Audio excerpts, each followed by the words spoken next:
नमस्कार प्रिय भक्तों प्रेम से बोलिए श्री गणेश जी महाराज की जय। प्रिय भक्तों, आज आप सुनने वाले हैं भगवान गणेश का एक अद्भुत और प्रभावशाली महागणपति मंत्र। यह मंत्र केवल एक साधारण उच्चारण नहीं है, बल्कि यह मंत्र आपकी सभी समस्याओं का समाधान है। अगर आप अपने जीवन में किसी भी तरह के कष्ट से परेशान रहते हैं, चाहे वह शारीरिक हो, मानसिक हो या आध्यात्मिक हो, यह मंत्र आपके लिए संजीवनी का काम करेगा। यह महागणपति मंत्र विशेष रूप से शत्रुओं का संहार करने वाला है। यदि आपके जीवन में कोई बाधा है, आपके शत्रु हैं या फिर आप किसी प्रकार की नकारात्मक ऊर्जा से घिरे हुए हैं, तो यह मंत्र आपके जीवन में शांति और सकारात्मकता लेकर आएगा। इस मंत्र को सुनने मात्र से आपको क्या लाभ होगा? आपके सभी कष्ट दूर हो जाएंगे, ग्रह दोष, कुंडली दोष या कोई अन्य ज्योतिषीय समस्या से मुक्ति मिलेगी। सभी प्रकार के प्रेत बाधा, तंत्र मंत्र, टोना टोटका और नज़र दोष का प्रभाव समाप्त होने लग जाएगा। यदि आप मानसिक रूप से परेशान हैं और आपको शांति की आवश्यकता है, तो यह मंत्र आपके लिए रामबाण सिद्ध होगा। परिवार में चल रहे गृह क्लेश और तनाव समाप्त होने लगेंगे। यह मंत्र भगवान गणेश की शक्ति को सक्रिय करता है। गणेश जी को विघ्नहर्ता कहा जाता है, अर्थात वे सभी प्रकार की बाधाओं को समाप्त करते हैं। इस मंत्र के जाप या श्रवण करते समय भगवान गणेश का ध्यान करें। उनकी चार भुजाओं में मौजूद शक्ति, उनकी दिव्यता और उनकी कृपा को अपने जीवन में अनुभव करें। यदि आपके कार्य बनते बनते बिगड़ जाते हैं, कोई योजना सफल नहीं हो पाती है या बार बार असफलता का सामना करना पड़ रहा है, तो इस मंत्र का नियमित जाप अवश्य करें। भगवान गणेश आपको हर बाधा से मुक्त कर देंगे और सफलता की ओर अग्रसर करेंगे। सबसे पहले एक शांत और पवित्र स्थान पर बैठें। भगवान गणेश की मूर्ति या तस्वीर के सामने दीपक जलाएं। मन को स्थिर करें और भगवान गणेश का ध्यान करें। इस मंत्र का श्रवण करें और इसे अपने भीतर महसूस करें। यह मंत्र केवल एक बार सुनने के लिए नहीं है, इसे नियमित रूप से सच्चे मन से अपने जीवन में परिवर्तन देखेंगे। आज ही इस महागणपति मंत्र का श्रवण करें और अपने जीवन को सुख और शांति, सफलता से भरपूर बनाए रखें। यह वीडियो आपके जीवन में एक नई ऊर्जा और आशा लेकर आई है। इसे सुनें, ध्यान रखें और भगवान श्री गणेश जी महाराज का आशीर्वाद प्राप्त करें। प्रिय भक्तों, आप सभी भक्तों से एक छोटा सा निवेदन है, अगर आपको हमारी यह वीडियो पसंद आए तो वीडियो को दिल से एक लाइक अवश्य करें और आगे भी ऐसे ही कल्याणकारी वीडियो देखने के लिए तथा भगवान गणेश का आशीर्वाद प्राप्त करने के लिए हमारे चैनल ज्ञानवाणी को सब्सक्राइब करके कमेंट बॉक्स में जय गणेश जी महाराज लिखना बिल्कुल ना भूलें। प्रिय भक्तों, मंत्र कुछ इस प्रकार है। एकदन्ताय विद्महे वक्रतुण्डाय धीमहि तन्नो दन्ती प्रचोदयात्। एकदन्ताय विद्महे वक्रतुण्डाय धीमहि तन्नो दन्ती प्रचोदयात्। एकदन्ताय विद्महे वक्रतुण्डाय धीमहि तन्नो दन्ती प्रचोदयात्। एकदन्ताय विद्महे वक्रतुण्डाय धीमहि तन्नो दन्ती प्रचोदयात्। एकदन्ताय विद्महे वक्रतुण्डाय धीमहि तन्नो दन्ती प्रचोदयात्। एकदन्ताय विद्महे वक्रतुण्डाय धीमहि तन्नो दन्ती प्रचोदयात्। एकदन्ताय विद्महे वक्रतुण्डाय धीमहि तन्नो दन्ती प्रचोदयात्। एकदन्ताय विद्महे वक्रतुण्डाय धीमहि तन्नो दन्ती प्रचोदयात्। एकदन्ताय विद्महे वक्रतुण्डाय धीमहि तन्नो दन्ती प्रचोदयात्। एकदन्ताय विद्महे वक्रतुण्डाय धीमहि तन्नो दन्ती प्रचोदयात्। एकदन्ताय विद्महे वक्रतुण्डाय धीमहि तन्नो दन्ती प्रचोदयात्। एकदन्ताय विद्महे वक्रतुण्डाय धीमहि तन्नो दन्ती प्रचोदयात्। एकदन्ताय विद्महे वक्रतुण्डाय धीमहि तन्नो दन्ती प्रचोदयात्। एकदन्ताय विद्महे वक्रतुण्डाय धीमहि तन्नो दन्ती प्रचोदयात्। एकदन्ताय विद्महे वक्रतुण्डाय धीमहि तन्नो दन्ती प्रचोदयात्। एकदन्ताय विद्महे वक्रतुण्डाय धीमहि तन्नो दन्ती प्रचोदयात्। एकदन्ताय विद्महे वक्रतुण्डाय धीमहि तन्नो दन्ती प्रचोदयात्। एकदन्ताय विद्महे वक्रतुण्डाय धीमहि तन्नो दन्ती प्रचोदयात्। एकदन्ताय विद्महे वक्रतुण्डाय धीमहि तन्नो दन्ती प्रचोदयात्।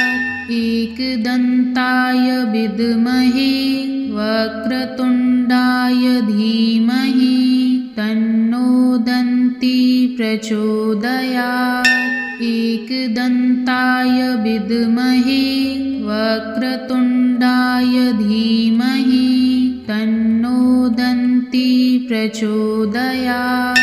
एकदन्ताय विद्महे वक्रतुण्डाय धीमहि तन्नो दन्ती प्रचोदयात्। एकदन्ताय विद्महे वक्रतुण्डाय धीमहि तन्नो दन्ती प्रचोदयात्। एकदन्ताय विद्महे वक्रतुण्डाय धीमहि तन्नो दन्ती प्रचोदयात्। एकदन्ताय विद्महे वक्रतुण्डाय धीमहि तन्नो दन्ती प्रचोदयात्। एकदन्ताय विद्महे वक्रतुण्डाय धीमहि तन्नो दन्ती प्रचोदयात्।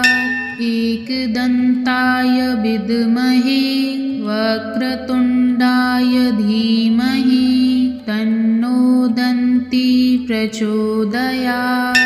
एकदन्ताय विद्महे वक्रतुण्डाय धीमहि तन्नो दन्ती प्रचोदयात्।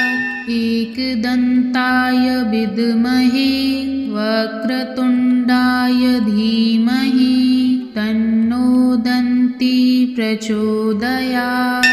एकदन्ताय विद्महे वक्रतुण्डाय धीमहि तन्नो दन्ती प्रचोदयात्।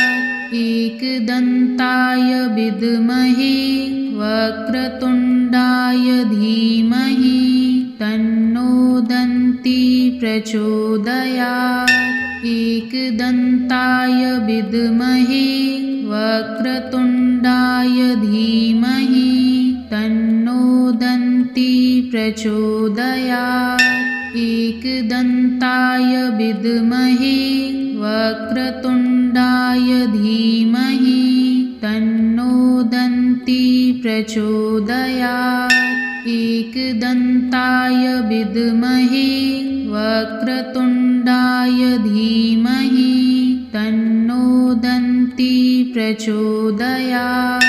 एकदन्ताय विद्महे वक्रतुण्डाय धीमहि तन्नो दन्ती प्रचोदयात्। एकदन्ताय विद्महे वक्रतुण्डाय धीमहि तन्नो दन्ती प्रचोदयात्। एकदन्ताय विद्महे वक्रतुण्डाय धीमहि तन्नो दन्ती प्रचोदयात्। एकदन्ताय विद्महे वक्रतुण्डाय धीमहि तन्नो दन्ती प्रचोदयात्। एकदन्ताय विद्महे वक्रतुण्डाय धीमहि तन्नो दन्ती प्रचोदयात्। एकदन्ताय विद्महे वक्रतुण्डाय धीमहि तन्नो दन्ती प्रचोदयात्। एकदन्ताय विद्महे वक्रतुण्डाय धीमहि तन्नो दन्ती प्रचोदयात्। एकदन्ताय विद्महे वक्रतुण्डाय धीमहि तन्नो दन्ती प्रचोदयात्। एकदन्ताय विद्महे वक्रतुण्डाय धीमहि तन्नो दन्ती प्रचोदयात्। एकदन्ताय विद्महे वक्रतुण्डाय धीमहि तन्नो दन्ती प्रचोदयात्। एकदन्ताय विद्महे वक्रतुण्डाय धीमहि तन्नो दन्ती प्रचोदयात्।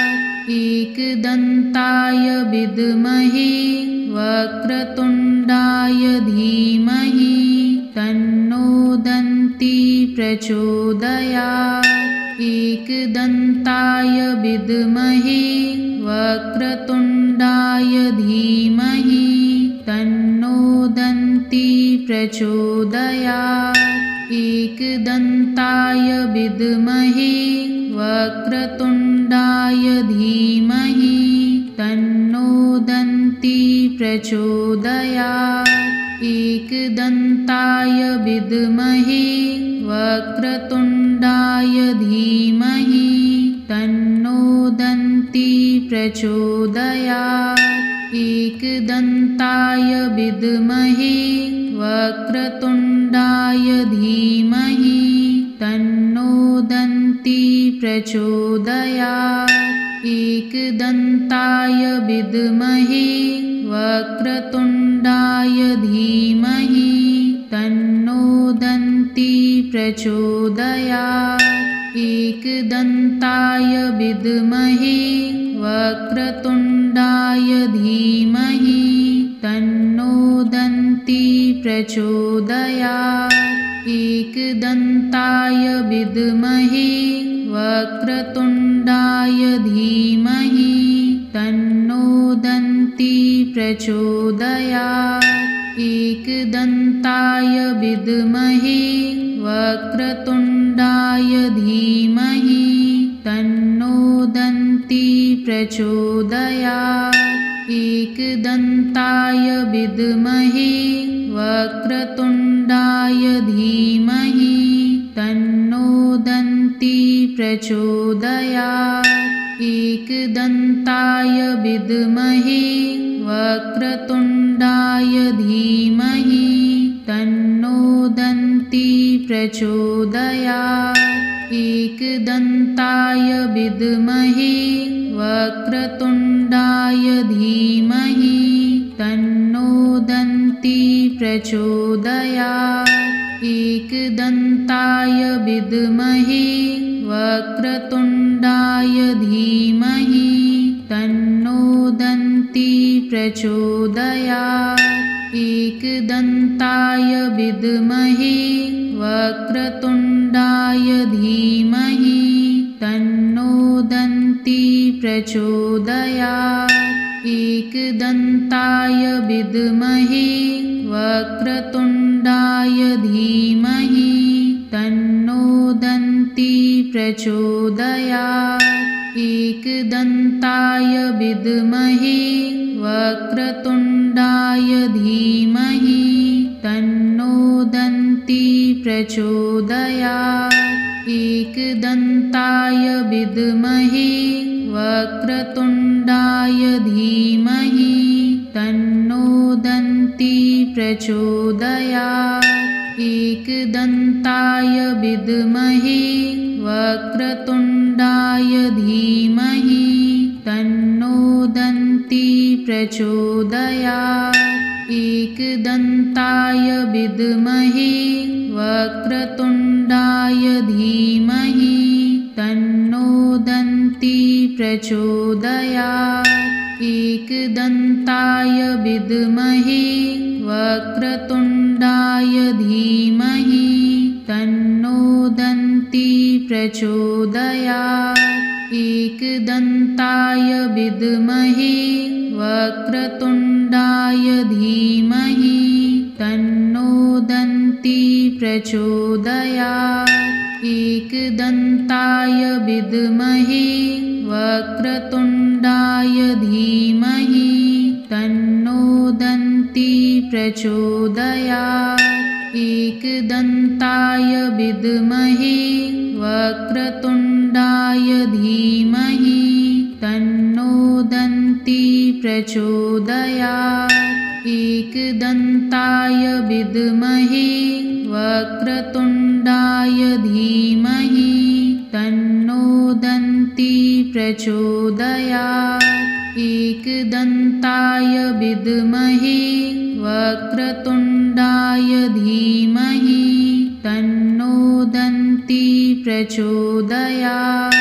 एकदन्ताय विद्महे वक्रतुण्डाय धीमहि तन्नो दन्ती प्रचोदयात्। एकदन्ताय विद्महे वक्रतुण्डाय धीमहि तन्नो दन्ती प्रचोदयात्। एकदन्ताय विद्महे वक्रतुण्डाय धीमहि तन्नो दन्ती प्रचोदयात्। एकदन्ताय विद्महे वक्रतुण्डाय धीमहि तन्नो दन्ती प्रचोदयात्। एकदन्ताय विद्महे वक्रतुण्डाय धीमहि तन्नो दन्ती प्रचोदयात्। एकदन्ताय विद्महे वक्रतुण्डाय धीमहि तन्नो दन्ती प्रचोदयात्। एकदन्ताय विद्महे वक्रतुण्डाय धीमहि तन्नो दन्ती प्रचोदयात्। एकदन्ताय विद्महे वक्रतुण्डाय धीमहि तन्नो दन्ती प्रचोदयात्। एकदन्ताय विद्महे वक्रतुण्डाय धीमहि तन्नो दन्ती प्रचोदयात्।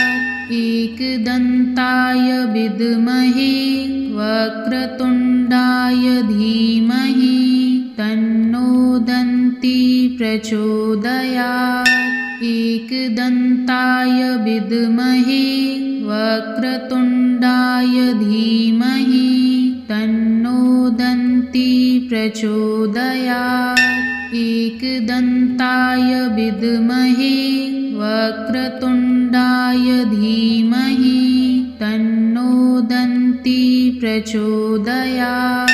एकदन्ताय विद्महे वक्रतुण्डाय धीमहि तन्नो दन्ती प्रचोदयात्। एकदन्ताय विद्महे वक्रतुण्डाय धीमहि तन्नो दन्ती प्रचोदयात्।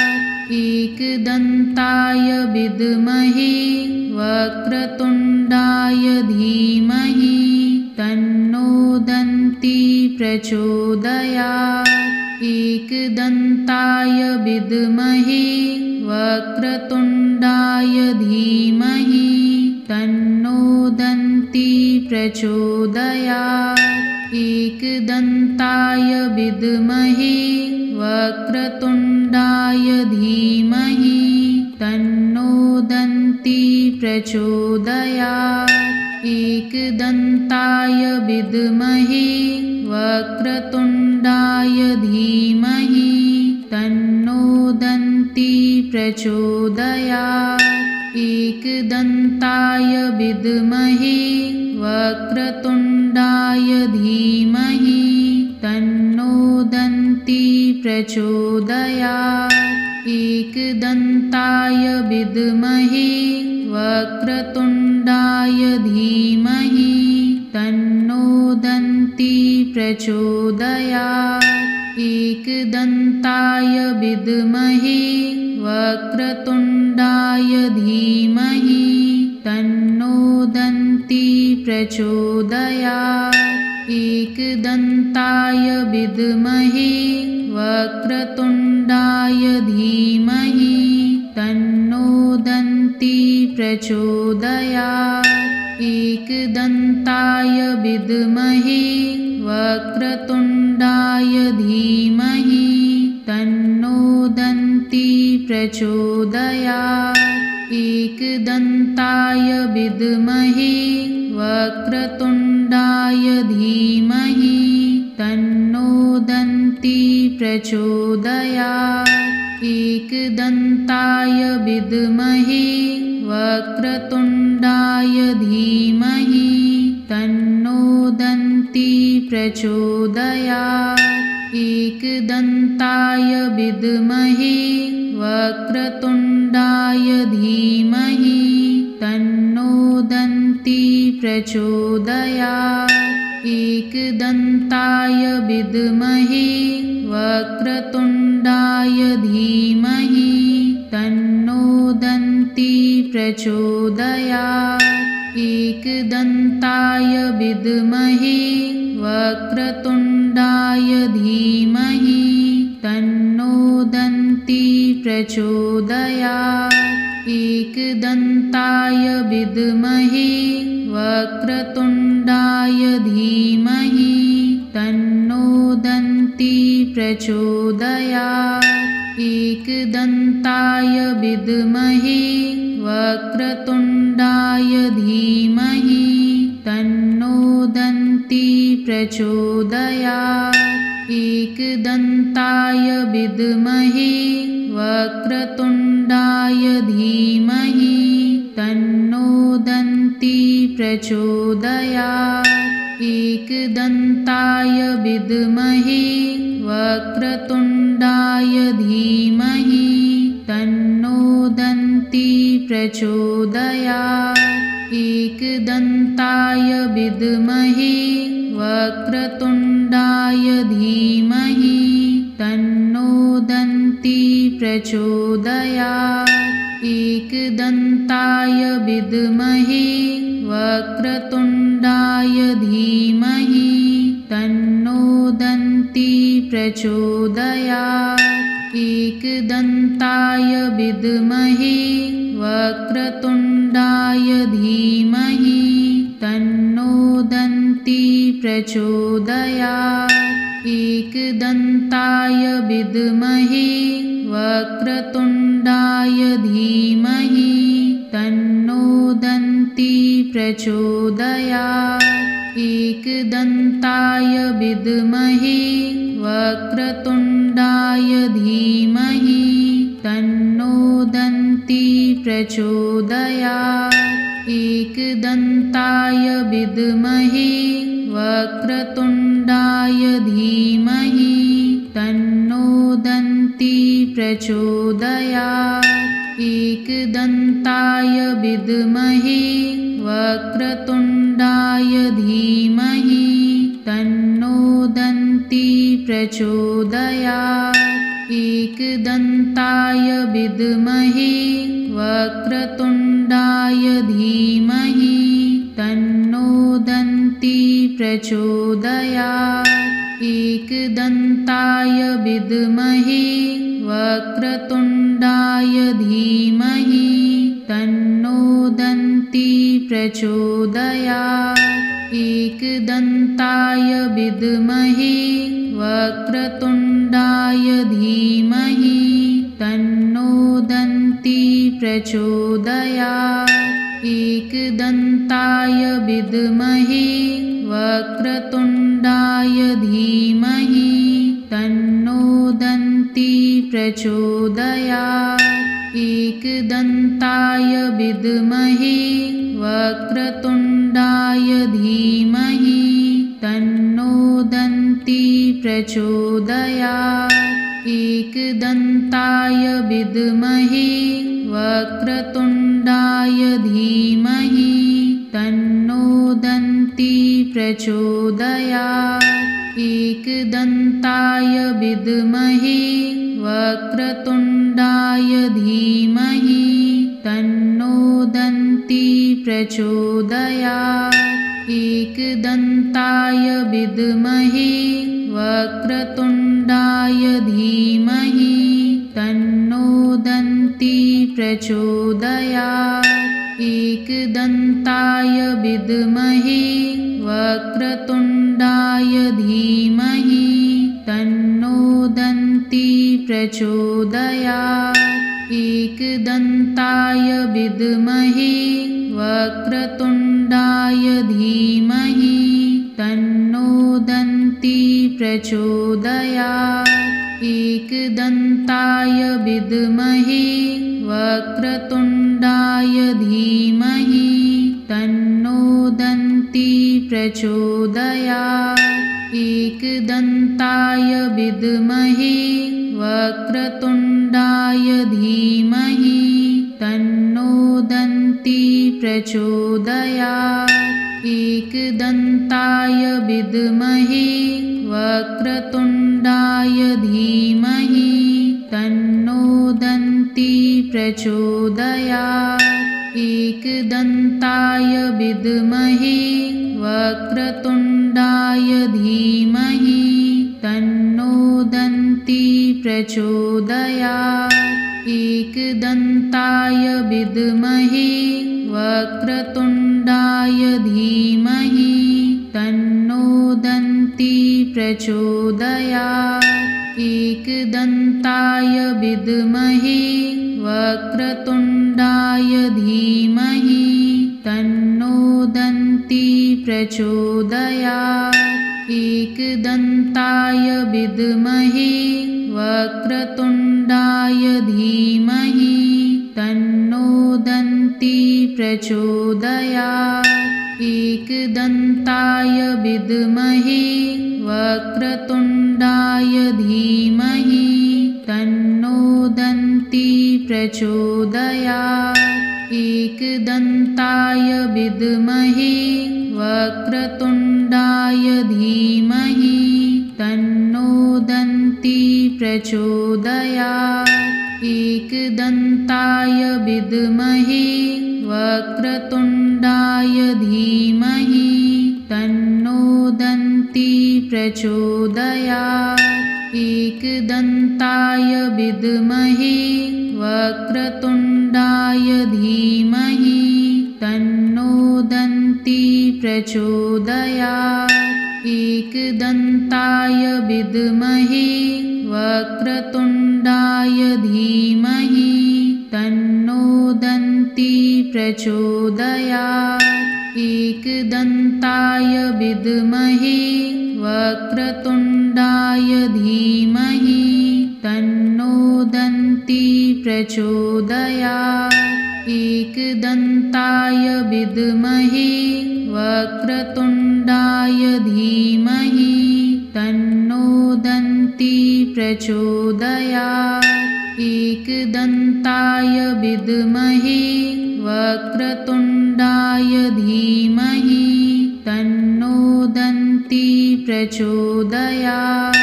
एकदन्ताय विद्महे वक्रतुण्डाय धीमहि तन्नो दन्ती प्रचोदयात्। एकदन्ताय विद्महे वक्रतुण्डाय धीमहि तन्नो दन्ती प्रचोदयात्। एकदन्ताय विद्महे वक्रतुण्डाय धीमहि तन्नो दन्ती प्रचोदयात्। एकदन्ताय विद्महे वक्रतुण्डाय धीमहि तन्नो दन्ती प्रचोदयात्। एकदन्ताय विद्महे वक्रतुण्डाय धीमहि तन्नो दन्ती प्रचोदयात्। एकदन्ताय विद्महे वक्रतुण्डाय धीमहि तन्नो दन्ती प्रचोदयात्। एकदन्ताय विद्महे वक्रतुण्डाय धीमहि तन्नो दन्ती प्रचोदयात्। एकदन्ताय विद्महे वक्रतुण्डाय धीमहि तन्नो दन्ती प्रचोदयात्। एकदन्ताय विद्महे वक्रतुण्डाय धीमहि तन्नो दन्ती प्रचोदयात्। एकदन्ताय विद्महे वक्रतुण्डाय धीमहि तन्नो दन्ती प्रचोदयात्। एकदन्ताय विद्महे वक्रतुण्डाय धीमहि तन्नो दन्ती प्रचोदयात्। एकदन्ताय विद्महे वक्रतुण्डाय धीमहि तन्नो दन्ती प्रचोदयात्। एकदन्ताय विद्महे वक्रतुण्डाय धीमहि तन्नो दन्ती प्रचोदयात्। एकदन्ताय विद्महे वक्रतुण्डाय धीमहि तन्नो दन्ती प्रचोदयात्। एकदन्ताय विद्महे वक्रतुण्डाय धीमहि तन्नो दन्ती प्रचोदयात्। एकदन्ताय विद्महे वक्रतुण्डाय धीमहि तन्नो दन्ती प्रचोदयात्। एकदन्ताय विद्महे वक्रतुण्डाय धीमहि तन्नो दन्ती प्रचोदयात्। एकदन्ताय विद्महे वक्रतुण्डाय धीमहि तन्नो दन्ती प्रचोदयात्।